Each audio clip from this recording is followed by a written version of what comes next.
Les personnes qui vivent dans des combles habités non isolés connaissent les pertes de chaleur à ce niveau. Mais connaissez-vous les différentes techniques pour isoler ces combles? Un comble habité est un espace de vie du bâtiment situé sous une toiture inclinée. L'isoler permet d'améliorer le confort thermique et acoustique des occupants et de réduire du même coup les besoins énergétiques du bâtiment. L'isolation de la toiture peut être réalisée par l'intérieur ou par l'extérieur. L'isolation par l'intérieur est particulièrement intéressante lorsqu'il est possible d'isoler entre les chevrons pour conserver au maximum l'espace habitable. Une deuxième couche sous chevron reste cependant indispensable. L'isolation sous chevron permet de réduire les ponts thermiques et d'assurer la continuité de l'isolation.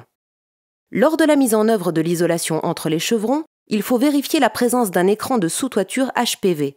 En cas d'absence d'écran HPV, il est nécessaire de créer une lame d'air ventilée de 2 cm minimum entre l'isolant et la sous-face des lithos pour éviter la condensation. En isolation par l'extérieur, les travaux sont réalisés en dehors du comble.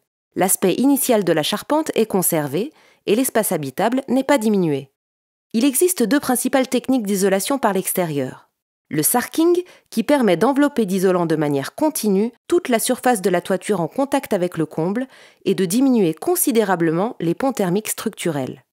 Et les panneaux autoportants, qui assurent d'un même tenant le rôle de parement intérieur, d'isolant et de support de couverture. Ils sont conçus pour reposer directement sur les pannes. Leur mise en œuvre est plus rapide que le sarking, mais peut nécessiter des engins de levage. Les techniques d'isolation extérieure sont aujourd'hui en plein essor. Bien que plus onéreuses, ces solutions sont idéales pour allier réfection lourde d'une toiture inclinée et amélioration de l'efficacité énergétique du bâtiment.